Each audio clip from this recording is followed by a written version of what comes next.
আগামীতে আওয়ামী লীগ আসবে, আপনি নিশ্চিত থাকেন। আওয়ামী লীগকে আপনি উপরে এখন অনেকে বলতেছে আওয়ামী লীগকে নিষিদ্ধ করো, হ্যান করো, তেন করো। ভাই আমি বলি আপনাকে, সভানেত্রী উনি কবে আসলেন দেশে? 81 সালে আসছেন, বাংলাদেশে ঢুকছেন, ঢুকে উনি সভাপতি হয়ে কিন্তু ঢুকছেন। উনি কিন্তু 81 সালে সভাপতি হয়েই ঢুকেছেন। তাহলে ওখানে 19 বছর আর এখানে 24 বছর। এই যে তার বিশাল একটা সময়, প্রায় 43 বছর। এই 43 বছর উনি সভাপতি হয়ে আকাশ দিয়ে উড়ে এসে নেমেছেন, আবার সভাপতি হিসেবে আকাশ দিয়ে উড়ে চলে গেছেন, তাই না? চেঞ্জ কিন্তু নাই। তারও আগে থেকে, তারও 2 বছর আগে থেকে কিন্তু বিএনপির সব চেয়ারপারসন হলো খালেদা জিয়া, এখনো আছেন, আমৃত্যু তাই থাকবেন। তো এবং ওনারা মারা গেলে কি হবে? ওনাদের সন্তানরা হবে, খালেদা জিয়ার পরে হবেন ওনার সন্তান, আবার শেখ হাসিনার পরে হবেন ওনার সন্তান যদি থাকে, যদি উনি ততদিনে থাকেন, আবার উনি যদি আসতে পারেন দেশে, কি হবে জানি না। কিন্তু কোশ্চেনটা হলো কি, এই যে পরিবারতান্ত্রিক রাজনীতিটা, এখন অমুকের সন্তান হলে সে খারাপ হবে এই থিওরি আমি দিচ্ছি না, কিন্তু উনিও হয়তো নিজেকে পরিণত করে নিতে পারেন, কিন্তু ওই পরিণত করে নেওয়াটাই এটা কিন্তু প্রতিযোগিতাবিহীন। মেবি ওনারা ফিট, আমি অস্বীকার করছি না, মেবি ওনারা ফিট, কিন্তু উনি যে ফিটেস্ট, উনি কি কোনো কম্পিটিশনের মাধ্যমে আসছেন? তা তো আসেন নাই। বাকি সবাইকে ওনার বিপরীতে কোনো কাউন্সিলে প্রতিদ্বন্দ্বিতা করেছেন? কেউ তো করেন নাই। আমাদের এখানে কোনো সিস্টেমই নেই। এখন যদি এরকম ভাবে একটা নতুন দল আসে ইয়াংদের মাঝখান থেকে, এই দুটো দলই কিন্তু পুরনো, অনেক পুরনো, যদি এখন ইয়াংদের মাঝখান থেকে নতুন একটা দল আসে, তাহলে তারা তো নতুন চিন্তা ভাবনা দিয়ে একদম দলটাকে গড়ে তুলবেন। দেখেন, দল কখনো অক্ষয় না। একসময় তো মুসলিম লীগ ছিল, মুসলিম লীগ তো পাকিস্তানটাকে স্বাধীন করছিল, সেই দল কোথায় এখন? হারিয়ে গেছে। কিন্তু দলের মৃত্যু ঘটে আস্তে আস্তে, এরকম ভাবে ধীরে ধীরে, একদিনে হয় না, বাট আস্তে আস্তে আস্তে কিন্তু তাদের কর্মসূচি, তাদের রাজনীতির কারণে তারা ধীরে ধীরে হারিয়ে যায়। আমরা তো সাধারণত আসলে স্বাধীনতার পর থেকে বাংলাদেশের দুটো বড় রাজনৈতিক দল ভেবে আসছি। সেখানে যদি আমি একটু বলি, একটি বড় রাজনীতি তারা একেবারেই মাঠে নেই, কিন্তু অপর যে বড় রাজনৈতিক দল মাঠে আছে তারা ইতিমধ্যে ভাবা শুরু করেছে। তাদের অনেক নেতা কর্মীদের আচার আচরণে সেটাই প্রকাশ পাচ্ছে, তারা জয়ী হয়ে গিয়েছে। যদিও নির্বাচন ঠিক কবে সেটিও এখন আমরা নিশ্চিত নই। সেটি নিয়ে একটু জানতে চাই, এই জায়গাগুলো থেকে কি আবারও তারা জনসম্পৃক্ততা থেকে দূরে সরে যেতে পারে? বিএনপি না, দূরে সরে যেতে পারে কি না পারে সেটা এখন আপনি কি করে বলবেন? কারণ আমি তো বিএনপির রাজনীতিতে অনেক পরিবর্তন দেখতেছি। আমি 2006 সালে যখন বিএনপি চলে গেল, তখন যে বিএনপি রাজনীতি ছিল, আর 18 বছর পরে আজকাল যে বিএনপি রাজনীতি আমি দেখতেছি, এটা একরকম না। বিএনপি রাজনীতিতে গত কয়েকদিনে আমি যে দেখি, বিশেষ করে তারেক রহমানের কিছু কিছু ঘটনা, কিছু কিছু কর্মকাণ্ড, কিছু কিছু বক্তব্য আমার কাছে তো খুবই পজিটিভ পলিটিক্সের ইঙ্গিত। তিনি অন্তর্বর্তীকালীন সরকারকে যৌক্তিক সময় দেবার কথাও বলেছেন। হ্যাঁ বলেছেন, বলছেন এই সরকারকে আমাদের টিকিয়ে রাখতে হবে। উনি তো অধৈর্য হয়ে যাননি। কাজে পরিবর্তন কিন্তু বিএনপিতে আসতেছে কিছু কিছু। একটা কথা মাথায় রাখবেন, যদি কোনো দল কি মানুষ, যে কোনো কিছুই যদি পরিবর্তনের সঙ্গে, সময়ের সঙ্গে নিজেকে পরিবর্তন করতে না পারেন, তাহলে সে কিন্তু থাকবে না। তো বিএনপির মধ্যে আমি সে পরিবর্তন লক্ষ্য করছি, এবং আমি এটাও মনে করি আমি কোনো দলকে নিষিদ্ধ করার পক্ষে না, কোনো দলকে না। এই জামাতকে নিষিদ্ধ করছে, আমি এটার পক্ষে না। আওয়ামী লীগ যে হিজবুত তাহরিরকে নিষিদ্ধ করছিল, আমি ওটারও পক্ষে না। আপনি কেন নিষিদ্ধ করবেন? একটা দল তাদের আদর্শ নিয়ে আসছে, তাদের আদর্শ যদি ভালো না হয়, যদি জনগণ পছন্দ না করে, জনগণ ওই দলকে গ্রহণ করবে না। ওইটাই তো ওই দলের সবচেয়ে বড় নিষিদ্ধের মতো আচরণটা হলো। তো আপনি দেখেন, আপনি জোর করে কেন করবেন নিষিদ্ধ? এটা করতে পারেন না, করা উচিত না। তো ওরকম ভাবে অনেকে আওয়ামী লীগকে নিষিদ্ধ করে চাচ্ছে। জামাতকে নিষিদ্ধ করে কি জামাতকে আপনি নিঃশেষ করতে পারছেন? বরং জামাত আরো পাওয়ারফুল হয়েছে, ঠিক না? তো এখন আওয়ামী লীগকে তারা নিষিদ্ধ করতে চায়, আমি তাদেরকে খালি একটা কথা বলি, এটা করতে যে আপনারা ধরা খাবেন। আওয়ামী লীগ, আমি একটা উদাহরণ মাঝে মাঝে বলি, দেখেন আওয়ামী লীগ কিন্তু পাট গাছ না, পাট গাছ আপনি টান দিয়ে উঠে ফেলতে পারেন। আওয়ামী লীগ বট গাছ, এটা তুলতে হলে অনেক সময় লাগবে। আওয়ামী লীগ 3 পুরুষের রাজনৈতিক দলের ভাই, দাদা রাজনৈতিক, দাদা আওয়ামী লীগ করতো, বাবা আওয়ামী লীগ করে, ছেলে আওয়ামী লীগ করে, ছেলের বাচ্চা হবে এখনো হয় নাই, সেও ছাত্রলীগের নাম লেখা রাখছে। এটা হলো আওয়ামী লীগ।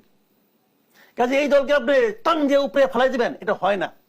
আপনি জামাতকে তো ফেলাইতে পারেন নাই, জামাত থেকে ছোট দল। গণতান্ত্রিক ধারায় ফিরে যেতে হলে রাজনৈতিক দলগুলোর হাতেই আসলে এখন আগামীতে এরা এদের রাজনীতিকে কিভাবে সাজাবে, সেই সংস্কার আসলে আমাদের জন্য খুবই গুরুত্বপূর্ণ। রাজনৈতিক দলগুলো সেটা বুঝতে পারছি কিনা, কিংবা আসলে নির্বাচনের পথে যে আমাদের হাঁটতে হবে, সেই যৌক্তিক সময় বলতে আসলে আমরা কি বুঝতে পারছি, কিংবা এই অন্তর্বর্তীকালীন সরকার এখন আমাদেরকে একটি সঠিক রূপরেখা দিতে পেরেছে কিনা, এই প্রশ্নের উত্তর নিব। তবে আরো একটি বিরতির সময় হয়েছে, দেশাম্প্রতিকে বিরতি নিয়ে ফিরছি, সাথেই থাকুন।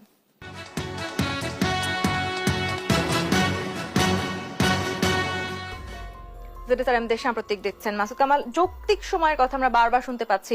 অন্তর্বর্তীকালীন সরকারকে যদি যৌক্তিক সময় দেওয়া হয়, সেই যৌক্তিক সময় আসলে কতখানি সময় বলে আপনি মনে করেন, কিংবা এই সময়ের মধ্যে এখনো পর্যন্ত আমরা কোনো সঠিক রূপরেখা পেয়েছি কি সামনে নির্বাচন ঘিরে? না, এখনো কোনো রূপরেখা পাইনি। আপনি এটা খুব ইন্টারেস্টিং একটা পয়েন্ট তুলেছেন যে যৌক্তিক সময়। দেখেন, যৌক্তিক সময়টা তো ডিপেন্ড করবে কার উপর।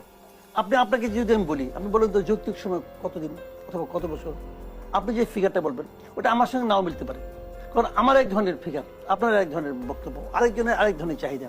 পলিটিক্যাল পার্টিগুলিকে জিজ্ঞাসা করেন, তারা এক ধরনের যৌক্তিক সময় বলবে। আবার আপনি ছাত্রদের জিজ্ঞেস করেন, তারা অনেক দিন লম্বা একটা সময় বলবে, কারণ তারা চাচ্ছে যে এর মধ্যে তাদের দলটাকে গুছিয়ে নিতে পারে কিনা, দল গঠন করতে পারে কিনা, নানা রকম প্ল্যান প্রোগ্রাম আছে। কিন্তু আমার কাছে যেটা খুব বিস্ময়কর লাগছে, কেউই বলে না যে যৌক্তিক সময়টা কতদিন হবে। কেউ বলে না। কেন বলে না? আমি এটা যদি আমি বলি আপনাকে, আসলে আমি মনে করি এটা অন্তর্বর্তীকালীন সরকারের পক্ষ থেকে সময়টা সম্পর্কে একটা বক্তব্য আসা উচিত ছিল।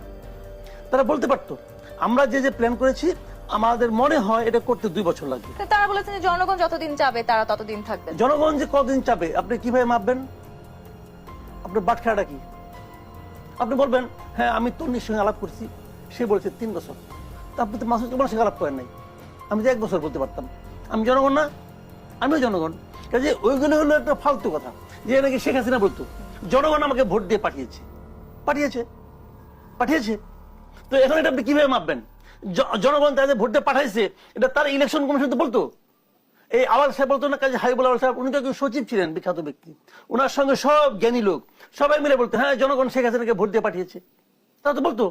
সত্য ছিল না। কাজে আপনি যখন বলবেন জনগণ যতদিন চাইবে, তখন প্রশ্নটা হবে জনগণ চায় কি না চায়, এটা মাপবো কিভাবে?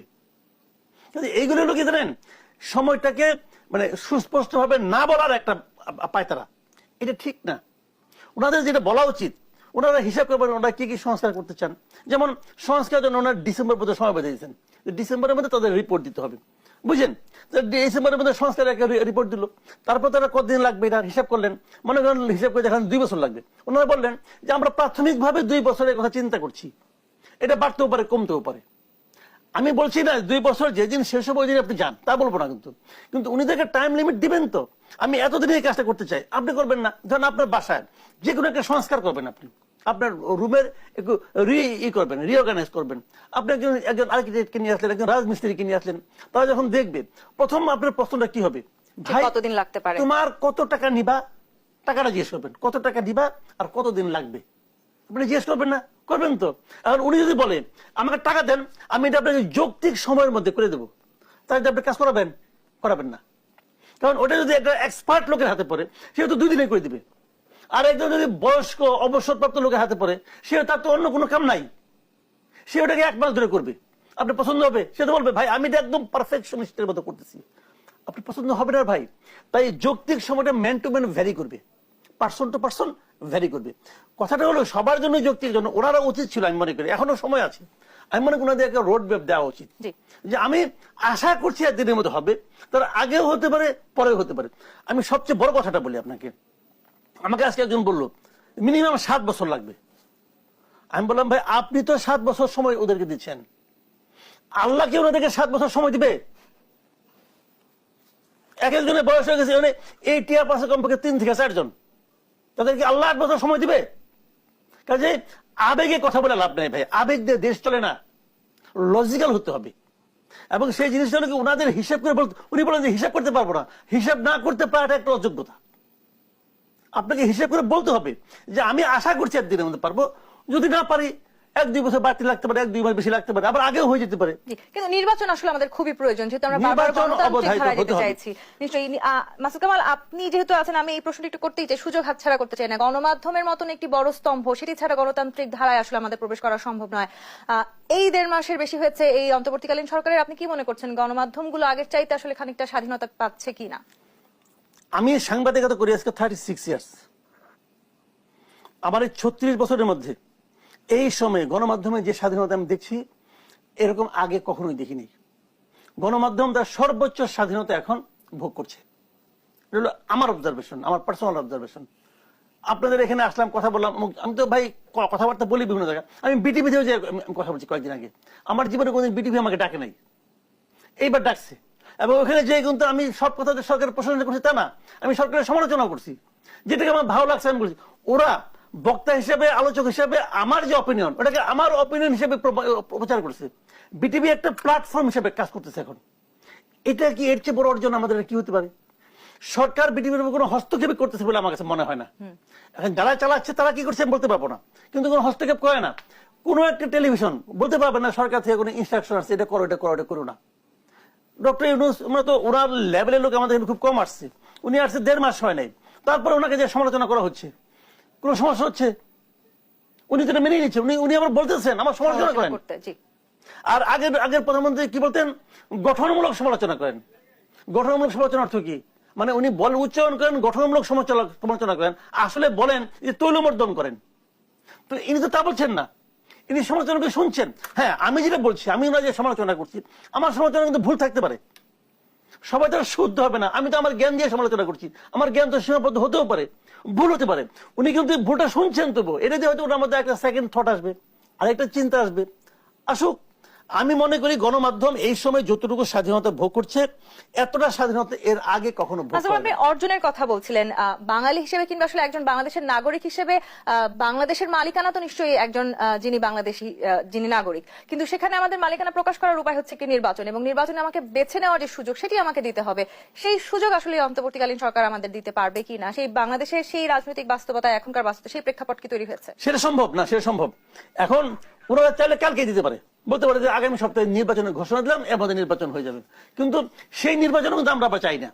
আমরা একটা অবাধ নির্বাচন চাই, যে নির্বাচনে সব মানুষ ভোট দিতে পারবে, কিন্তু সেই সঙ্গে আমরা কিছু কিছু সংস্কার চাই। কেন চাই? আমরা মনে করি কোনো পলিটিক্যাল গভর্নমেন্ট এই সংস্কারগুলো কখনো করবে না, আগে করে নাই। এই জন্য যেহেতু ওনারা করবে না বলে আমরা